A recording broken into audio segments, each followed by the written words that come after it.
కీర్తనల గ్రంథము 119వ కీర్తన.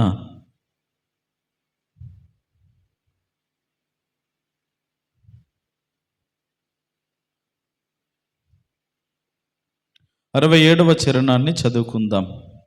119వ కీర్తన 67వ చరణాన్ని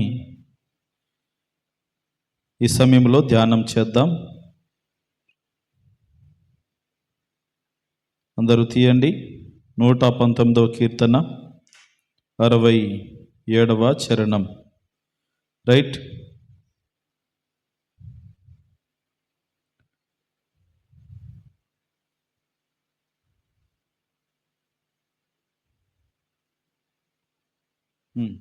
చదవండి.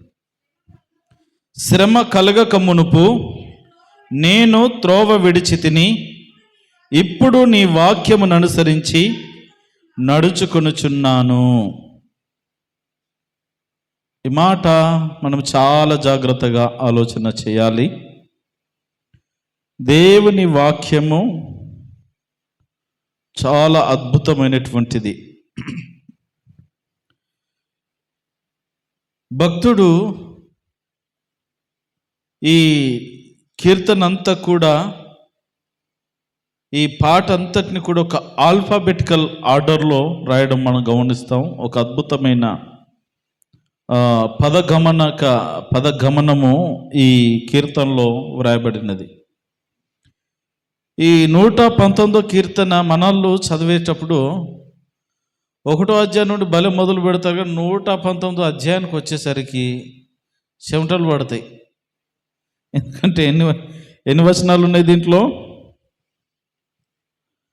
176 చరణాలు రాయబడినాయి. ఇది ఇప్పుడు ఎలాంటిదంటే, ఆంధ్ర క్రైస్తవ కీర్తనలో ఇలాంటి పెద్ద పాటలు ఉంటాయి. ఆంధ్ర క్రైస్తవ కీర్తనలోను, అదేవిధంగా బైబిల్ మిషన్ పాటల్లోనూ దరిదాపుగా 50-60 చరణాలు, 30 చరణాలు. తర్వాత ఈ ఆంధ్ర క్రైస్తవ కీర్తనలో 10-12 చరణాలు అట్లా పాడుకునేవాళ్ళు. ఇప్పుడు లేటెస్ట్గా 2 చరణాలు 3 చరణాలకు వచ్చింది కథ. పాటలు విధానం, రాసే విధానం కూడా తగ్గిపోయింది. ఇక్కడ మనం గమనిస్తే 119వ కీర్తన ఒక పెద్ద కీర్తన అని చెప్పాలి. చాలా అద్భుతమైనటువంటి, అర్థవంతమైనటువంటి కీర్తన.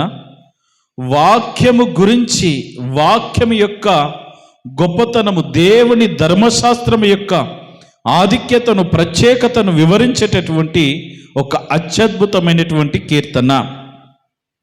భక్తుడు అంటున్నటువంటి మాట ఇక్కడ ఏంటంటే, 67వ చరణాన్ని చదువుకున్నాం కదా. శ్రమ కలగక మునుపు నేను త్రోవ విడిచితిని. ఎవరైనా అంతే. ఎవరైనా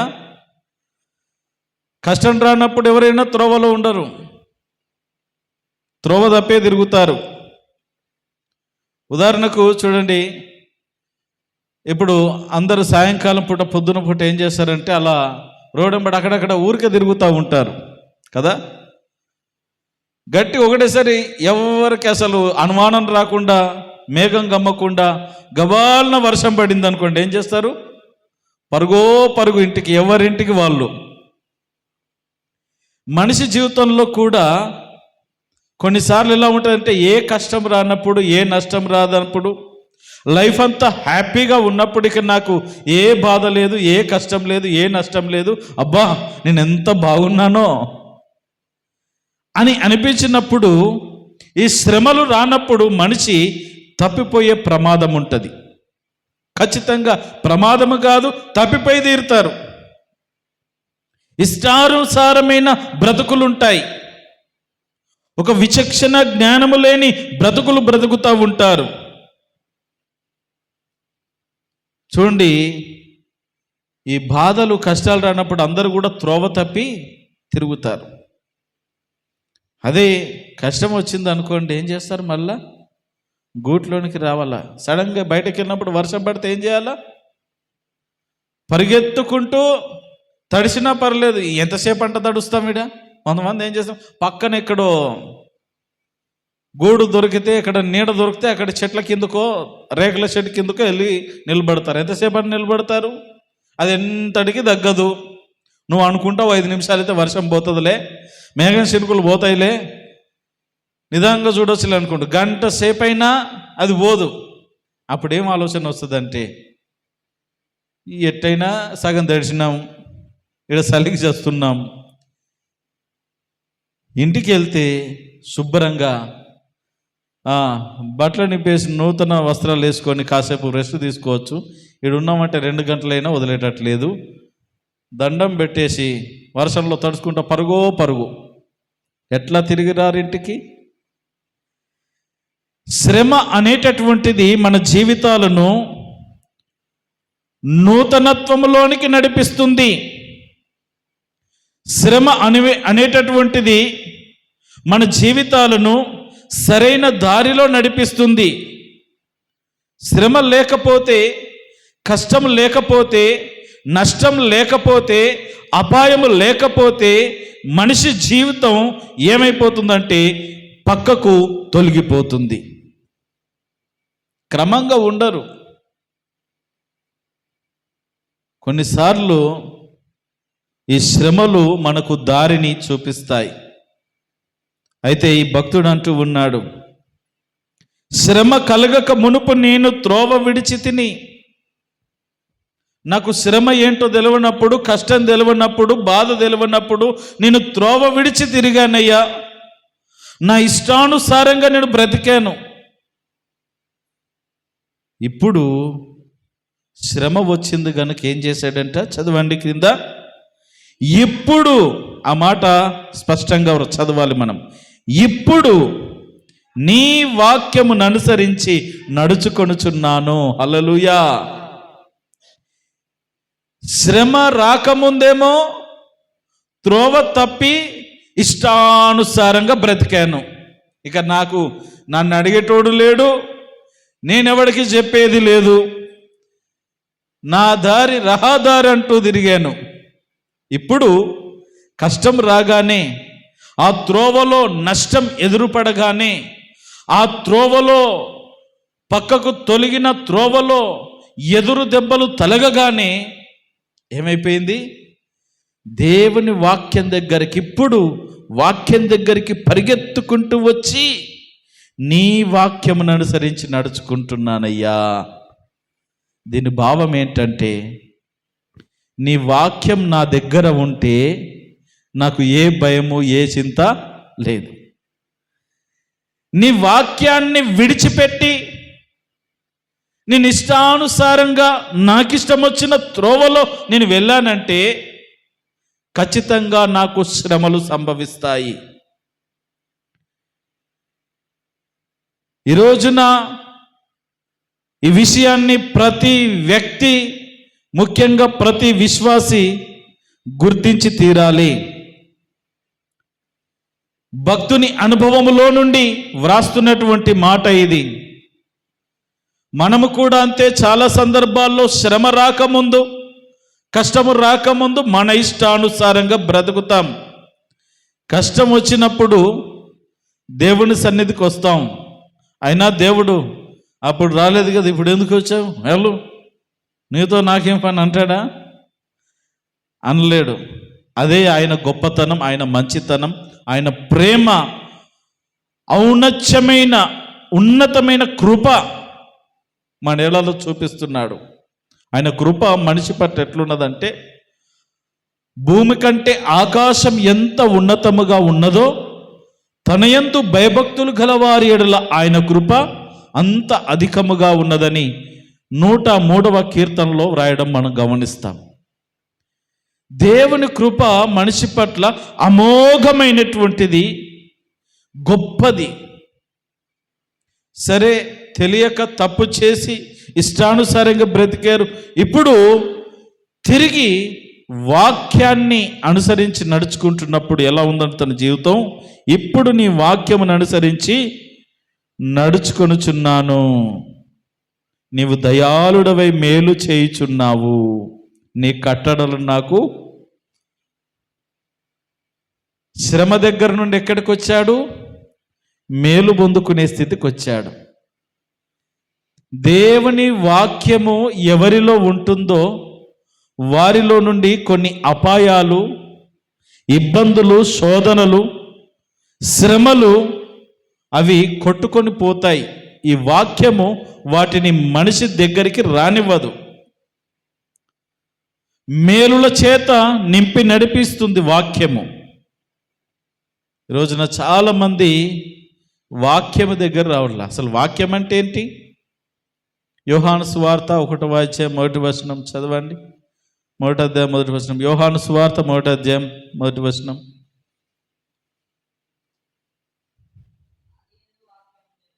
ఆదియందు వాక్యముండెను, వాక్యము దేవుని యొద్ద ఉండెను, వాక్యమే దేవుడై ఉండెను.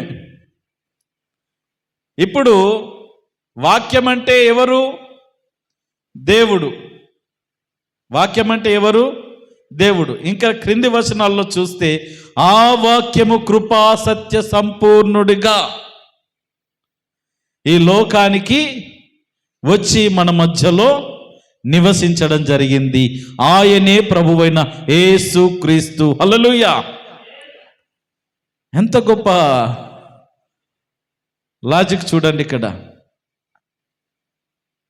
ఇప్పుడు ఆ వర్షన్ని తీసుకొచ్చి ఇక్కడ పెట్టి మనం వాక్యాన్ని మన జీవితంలోనికి అన్వయించుకోవాలి. ఇప్పుడు వాక్యము అనే పదము దగ్గర ఎవరు? యేసయ్య ఉన్నాడు. చూడండి, శ్రమ కలగక మునుపు నేను త్రోవ విడిచి తిరిగాను, ఇప్పుడు నీ వాక్యమును అనుసరించి నడుచుకొనుచున్నాను. ఇప్పుడు మనము ఎవరిని అనుసరించి నడుచుకోవాలా? యేసయ్యను అనుసరించి నడుచుకోవాలా. ఇవి ఎవరి మాటలు? నీ మాటలా? మీ తాత రాయలేడు, మా తాత రాయలేడు వాక్యాలు. అవునా? రాశారా? ఏమన్నా ప్రింట్ చేశారా? మన తాత ముత్తాతలే మనకు తెలీదు. అందుకో పాట రాయబడింది, పెద్దలు పాడేవాళ్ళు. తాత ముత్తాతల కన్నా ముందున్న దేవుడాని. ఏంటంట? మన తాతలే తెలీదు. ఒక్కసారి వెనక్కేసామంటే మీ తాత పేరు చెప్పంటే టక్కుమని చెప్తావు, వాళ్ళ తాత పేరు చెప్పు అంటే తడబడతావు. వాళ్ళ తాత తాత తాత పేరు చెప్పమంటే నమస్కారం స్వామి, నీకో నమస్కారం, నాకు రాదు నాయన, ఎవరో తెలియదు. 10 తరాల తాతలే గుర్తుకు లేరు మనకు. తాత ముత్తాతల కన్నా ముందున్న దేవుడు అసలు భూమి ఆకాశము దానిలోని సర్వమును సృష్టించక మునుపే, ఈ సృష్టి యావత్తు లేక మునుపే దేవుడు ఉన్నాడు. ఆయనే సమస్తాన్ని సృష్టించినటువంటి సృష్టికర్త. మనం ఎక్కడి వారం అండి? అంతలో ఉండి అంతలో మాయమైపోయేవారం. మా అంటే 70 సంవత్సరాలు బ్రతుకుతాం, 80 సంవత్సరాలు బ్రతుకుతాం.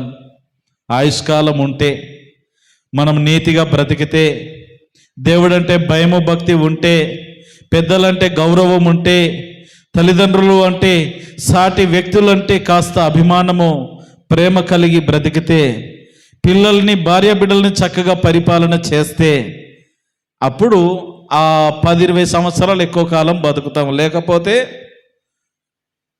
సాగనేపే వాళ్ళు కూడా ఉండరు. ఈ రోజుల్లో కరువైపోయినారు. ఇంతకుముందు పాట మోయిని కన్నా 10 మంది వచ్చేటోడు, ఇప్పుడు వస్తే నేనెందుకు రావాలంటాడు. అందుకే ఇప్పుడు ఇవేవి రథాలు వచ్చేసినాయి. నువ్వు మేక ఎవడు మేకండి రై దాంట్లో ఎక్కేయండి, అయిపోయింది. కాలం మారిపోయింది. కాలముతో పాటు మనుషులు మారిపోతూ ఉన్నారు. ప్రేమలు తగ్గిపోయినాయి, ప్రేమలు చల్లారిపోయినాయి. ఇలాంటి పరిస్థితుల్లో మనిషికి తోడుగా ఉండేది, నడిపించేది, క్షేమమునిచ్చేది కేవలము దేవుని మాటలే. ఈ వాక్యము గనుక నీ హృదయములో ఉంటే దేవుడు నీలో ఉన్నట్టే. వాక్యం ఎక్కడ ఉండాలా? హృదయంలో ఉండాలా. ఓ మాట వ్రాయబడింది, ఒక మాట చదవండి. రోమిలకు రాసిన పత్రిక, అపోస్తలుడైన పౌలు రోమిలకు రాసిన పత్రిక 10వ అధ్యాయము 8వ వచనము చదవండి. రోమిలకు రాసిన పత్రిక 10వ అధ్యాయం 8వ వచనం. అదేమని చెప్పుచున్నది? వాక్యము నీ యొద్దను, నీ నోటను, నీ హృదయములోను ఉన్నది, అది మేము ప్రకటించు విశ్వాస వాక్యమే. ఎక్కడుండాలో చెప్పండి వాక్యము? వాక్యం ఎక్కడుండాలా? నీ యొద్దను, నీ నోటను, నీ హృదయంలో. ఇప్పుడు ఇది వాక్యం. దీంట్లో ఈ బైబిల్లో ఏమున్నది చెప్పండి? వాక్యం ఉన్నది. వాక్యమే దేవుడు. చాలామంది దేవుడు అని నమ్మి ఏం చేస్తారంటే రాత్రి కాగానే తలకిండి చేసుకుంటారు. దీన్ని పీడకలలు రాకుండా, దయ్యాలు కనబడకుండా, రాక్షసులు కనబడకుండా, పీడకలలు లేకపోతే ఇక ఏది రాకుండా, జ్వరం తగ్గాలని, జలుబు తగ్గాలని, ముక్కులో చీమిడి గారుడు తగ్గాలని, చిన్నదానికి పెద్దదానికి చాలామంది, కొంతమందికి పాపం క్రైస్తవుల్లో ఇప్పటికి కూడానండి బైబిల్ తడగడ కింద లేకపోతే నిద్ర పట్టని వాళ్ళు చాలామంది ఉన్నారు తెలుసునా? ఒకవేళ మీరు ఉన్నారేమో. అలా పెట్టుకోకూడదా అని అంటే అవసరం లేదు. ప్రార్థన చేసుకో చాలు. ఇది చాలా విలువైన గ్రంథం, శ్రేష్టమైన గ్రంథం. జ్ఞాపకం చేసి ఇందులో వాక్యం ఉన్నది. ఈ వాక్యం ఎక్కడ ఉండాలంట? నీ యొద్ద అంటే నీ దగ్గర ఉండాల. ఎప్పుడు బైబిల్ ఇక్కడ ఇలా నీ దగ్గర, నీకు అందుబాటులో, నీ పక్కనే, నీ దగ్గరనే ఉండాలా. రైట్. రోజు ఇలా పట్టుకొని తిరుగుతున్నా, ఏ ప్రయోజనం? 24 గంటలు ఇట్నే పట్టుకొని తిరుగుతున్నా. పొద్దున్న లేస్తే సెల్ఫ్లో ఇక్కడనే ఉన్నది, ఇక్కడనే ఇలాగే తీసుకుంటున్నా. ఏం ప్రయోజనం? నీ యొద్ద ఉన్న వాక్యము ఎక్కడికి వెళ్ళాలా? నీ నోటిలోనికి వెళ్ళాలా. నోటిలోనికి ఎలా వెళ్తుంది? తింటే యెహెజ్కేలు గ్రంథంలో ఒక అద్భుతమైన సన్నివేశం ఉన్నది. దేవుడు యెహెజ్కేలును పిలిచి, యెహెజ్కేలు ఇటు రావే అంటాడు. నీ ముందు ఏం కనబడుతుంది? ప్రవచన వాక్యాలయ్యా, వాక్యం కనబడుతుంది. నువ్వు ఆ వాక్యాన్ని తిను అంటాడు. తెలుసా మీకు ఆ మాట? ఏంటోసారి పరీక్ష ఉన్నది ఇప్పుడు, చూద్దాం ఒకసారి.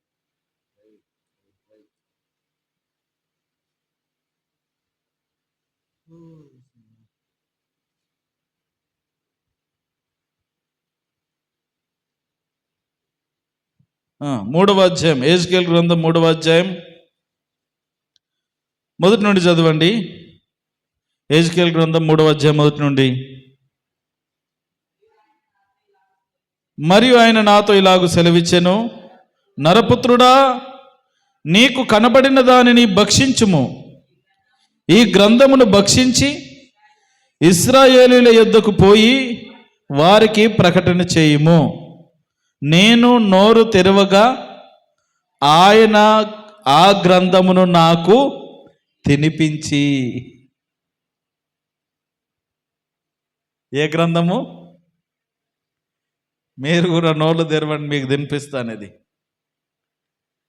తినిపించడం మనం ఏంటి ఇట్లా తినేది అనుకుంటున్నామా? మనం అదే కదా ఇప్పుడు ఆలోచన చేసేది. వాస్తవానికి యెహెజ్కేలుకు లిటరల్గా దేవుడు అలాగే తినిపించాడు. మీకు బైబిల్ క్లాస్లో యెహెజ్కేలు గురించి పోయిన క్లాస్లో చెప్పాను అనుకుంటాను. యెహెజ్కేలు దర్శనాలన్నీ చాలా విచిత్రాలుగా దేవుడు పెట్టాడు. ఆయన దర్శనాలు అసలు ఎవ్వరు చేయలేని సేవ చేశాడండి యెహెజ్కేలు. ఏ భక్తునికి మనం యోబు భక్తుడు ఒకరినే తీసుకొస్తాం తేరగా దొరికాడని. యోబుకు మించిన భక్తులు కూడా చాలామంది ఉన్నారు. రాత్రి పడుకుంటే ఒక పక్క మీద ఎవరు పడుకుంటారు చెప్పండి? సంవత్సరాలు పడుకుంటారు ఒకే పక్కన. 12 దిక్కుల పొద్దున్న ఈడ పడుకున్నామంటే రాత్రి పొద్దున అక్కడ లేస్తాం, దొర్లి పొర్లు దండాలు పెట్టి.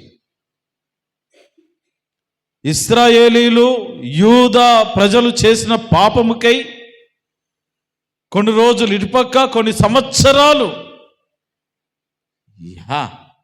చాలా విచిత్రమైనటువంటి అనుభవాలు యెహెజ్కేలువి.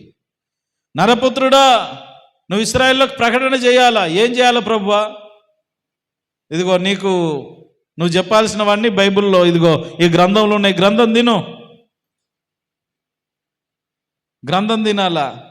ఆ గ్రంథం తింటే నీకు వాళ్ళ దగ్గర ఏం చెప్పాలో వచ్చేస్తుంది. రైట్. ఏం చేశాడినా? నేను నోరు తెరవగా ఆయన ఆ గ్రంథమును నాకు.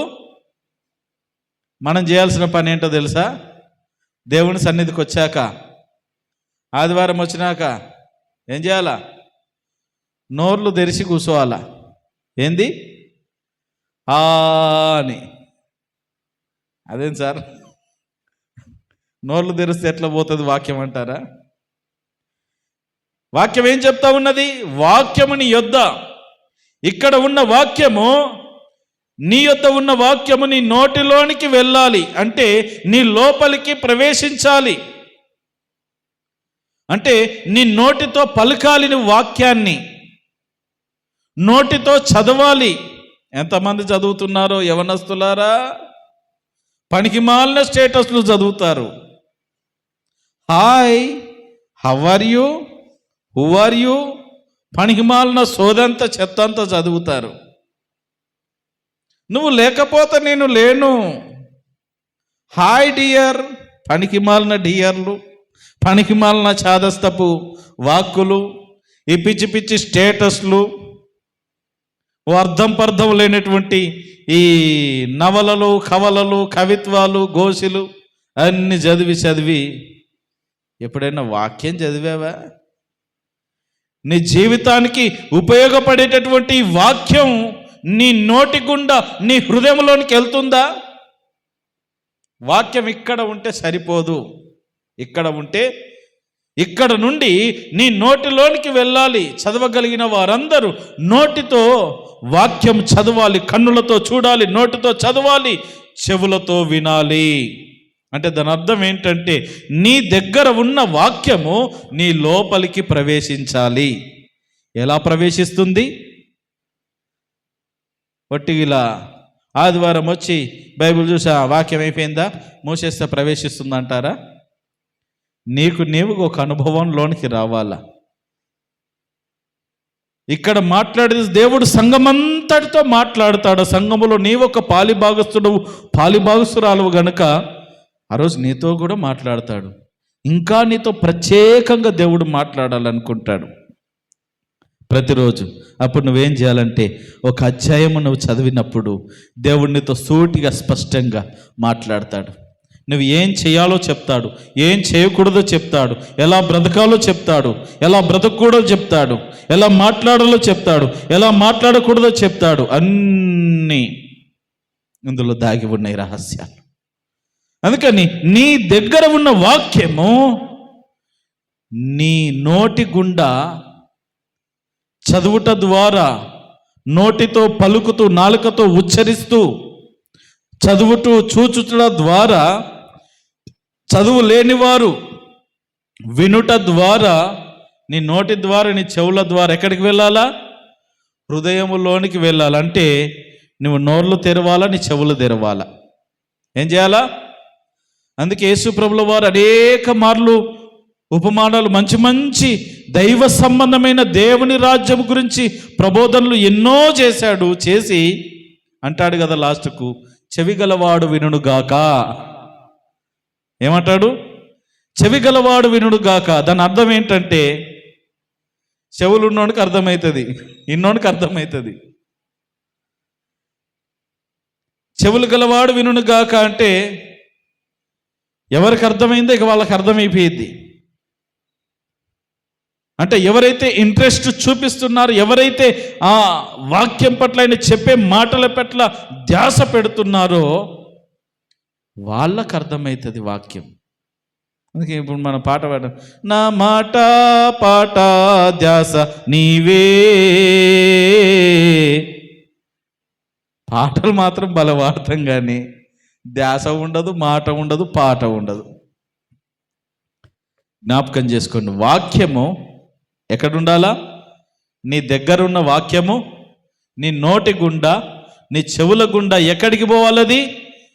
నీ హృదయములోనికి వెళ్ళాలా, నీ లోపలికి చొచ్చుకొని పోవాలి, నీ నరాల్లో ఆ వాక్యము జీర్ణించుకుపోవాలి.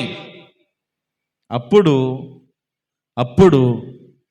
ఇక నీకు భయం లేదు. అప్పుడు చెప్తాడు, ఇదిగో కీర్తనకారుడు, శ్రమ వచ్చినప్పుడు నేను త్రోవ విడిచి తిరిగాను కానీ ఇప్పుడు నీ వాక్యమును అనుసరించి నడుచుకుంటున్నాను ప్రభువా, రోజంతా మేలులే నాకు, నీ దీవెనల మధ్యలో బ్రతుకుతున్నాను. ఎంత గొప్ప ఆధిక్యత నాయనా, నువ్వు దయాళుడవై మేలు చేస్తున్నావు, నువ్వు నా పట్ల దయ చూపిస్తున్నావు, నువ్వు మంచివాడవు నాయనా. ఏరా ఇంతకాలము ఇష్టానుసారంగా బ్రతికి ఇప్పుడు నా దగ్గరకు వస్తావని నన్ను వెళ్ళగొట్టలేదు. నీ వాక్యాన్ని నాకు నేర్పిస్తున్నావు, నీ వాక్యపు వెలుగులో నడుచుకునే కృపనిచ్చావు, నీ మంచితనాన్ని బట్టి నాకు మేలు చేస్తున్నావు. ఇంకా నీ కట్టలను బోధించిన ఆయన, ఇంకా ఎలా బ్రతకాలో నేర్పించిన ఆయన. ఇంతకాలము అవివేకుడనై అంధుడనై తిరిగాను. ఆంధ్రప్రదేశ్ కీర్తనలో పాట ఉంటుంది, దేవా పాపిని నిన్నాశ్రయించాను, ప్రేమ చూపించి నన్నాదుకోవయ్యా. దేవా పాపిని. ఇంకా దానిలో చరణాలు భలే ఉంటాయి. ఒక తప్పిపోయిన కుమారుని అనుభవాలలో నుండి రాసినటువంటి కీర్తనలు. అట్లాంటివి కొంచెం నేర్చుకోండి. మంచి ఉజ్జీవకరమైన పాటలు అట్లాంటివి వద్దు మనకు, అట్లాంటివి వద్దు. అన్ని సినిమాటిక్ పాటలు కావాలా, కొత్త కొత్త పాటలు కావాలా. ఆత్మీయ అర్థం ఉండదు, పాడుండదు.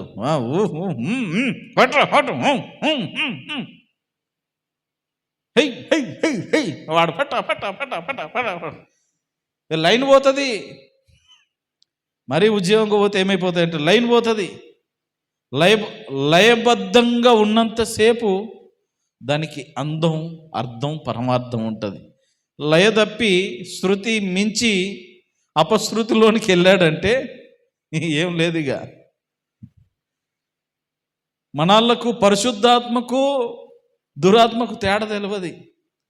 పరిశుద్ధాత్ముడు ఒక లెవెల్ వరకు నిన్ను ఆత్మీయంగా నడిపిస్తాడు, ఆరాధనలోనైనా వాక్యంలోనైనా. వీళ్ళు ఆరాధనలు చేస్తే ఎలా ఉంటుందంటే పోవాలా, కొంచెం ఒక పీక్స్, ఒక స్టేజ్ వరకు వెళ్ళాలా. మనల్ని మనము మైమరిచి తన్మయంతో ప్రభువును ఆరాధించే స్టేజ్కి వెళ్ళాలి. కానీ మరీ ఇక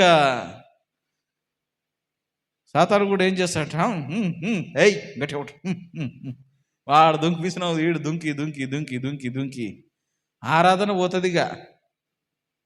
ప్రభుకు చేసే ఆరాధన పోతుందిగా, వాన ఆరాధన అయిపోతుంది. ఇక పిచ్చి పిచ్చి చేష్టలు, అల్లరి అక్కడనే ప్రారంభమవుతుంది. అల్లరి వచ్చిందా, నువ్వు చేసే సరైన ఆరాధన కాదు. ఆనందముతో చేయాలి, ఆర్భాటముతో చేయాలి, సంతోషంతో ఆరాధన చేయాలి. కానీ అల్లరి రాకూడదు. పిచ్చి పిచ్చి కేకలు పెట్టారట వచ్చిందరు. జాగ్రత్త గమనించండి.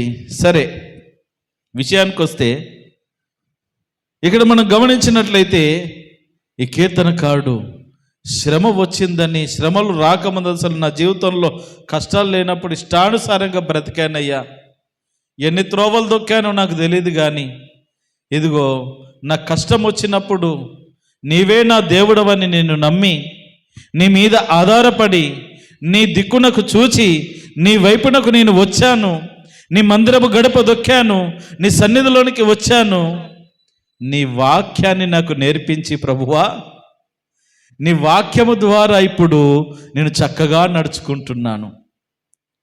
నువ్వు ఎంత మంచి దేవుడు అంటే, ఇంకా నీ మందిరానికి వచ్చినప్పటి నుండి, నీ సన్నిధికి వచ్చినప్పటి నుండి నీ వాక్యాన్ని నేను భుజిస్తున్న కొలది నాకు మేలులు జరుగుతున్నాయి. నా కుటుంబములో, నా జీవితంలో మేలులను అనుభవిస్తున్నాను, దీవెనల మధ్యలో బ్రతుకుతున్నాను అంటూ ఆ దేవుని నామాన్ని స్మరిస్తూ స్తుతిస్తూ వాక్యానుసారముగా జీవించే కృపను నాకు ఇచ్చినందుకు వందనాలు ప్రభువు అంటే దేవుని స్తుతిస్తూ ఆరాధిస్తూ ఇంకా అంటున్నటువంటి మాట ఏంటంటే, నీ కట్టడలను ఇంకా నేర్పించయ్యా, ఇంకా నీ వాక్యం కావాలి. ఈ మాట ఎవరంటారంటే, వాక్యపు రుచి ఎరిగిన వారు వాక్యం కావాలంటారు.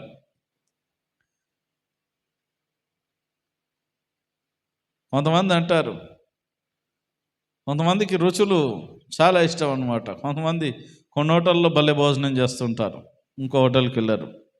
రుచి మరిగినాడు అంటాడు కదా, రుచి మరిగినాడు అంటారు. మనకు అన్ని పనికిమాల రుచులు ఉంటాయి కానీ వాక్యపు రుచి ఉండదు. మనము వాక్యపు రుచి చూడాలా, దేవుని రుచి చూడాలా.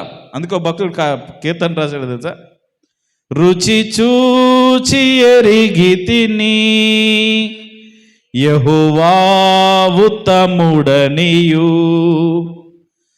రక్షకునాశ్రయించి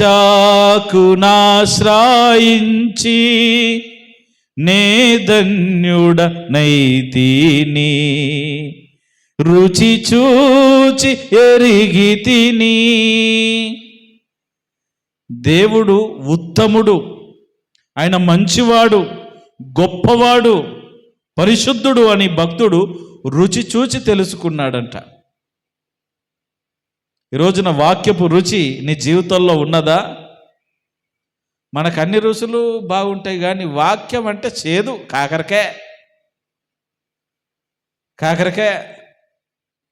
కాకరకాయ నోట్లో పెట్టుకున్నట్టు, వేపాకు నోట్లో పెట్టుకున్నట్టు ఉంటుంది కొంతమందికి. ఏందో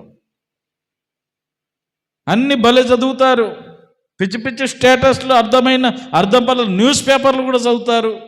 పేపర్ అంతా 10 పేజీల పేపర్ అంతా పరపర చదివేస్తారు కానీ ఒక్క అధ్యాయం చదువురా నాయన, రోజుకొక అధ్యాయం అంటే చేదు.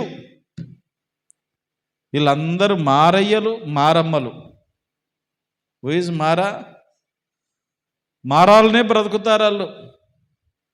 మారాలో ఏమున్నది? చేదున్నది, చేదు జీవితం. దేవుడు అంటాడు, నా వాక్యం తినరా నాయనా, నువ్వు నా వాక్యం వినయ్యా, వాక్యం వినమ్మా. వాక్యం వింటే అలాగున నువ్వు జీవిస్తావు.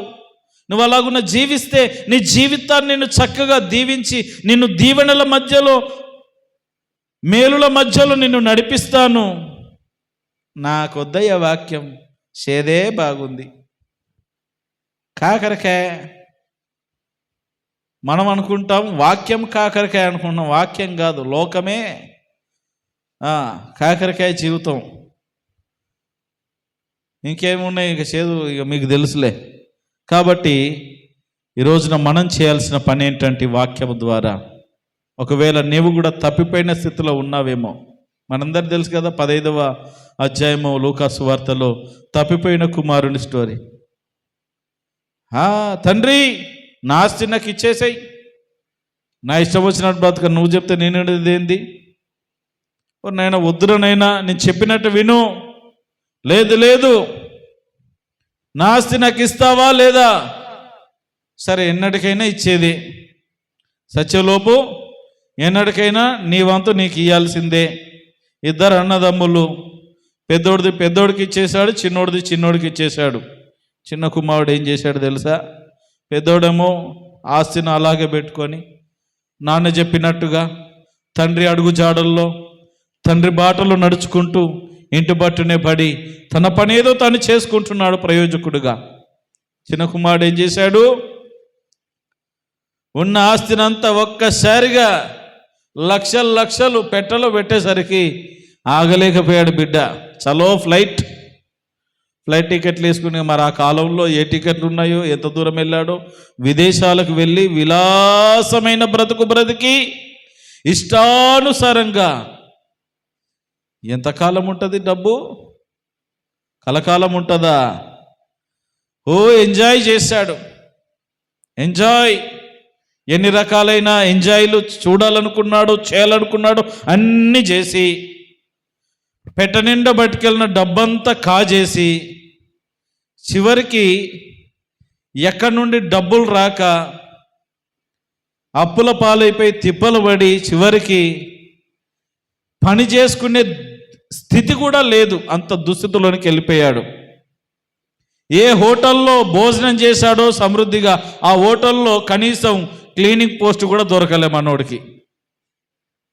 అదే కదా దరిద్రం అంటే.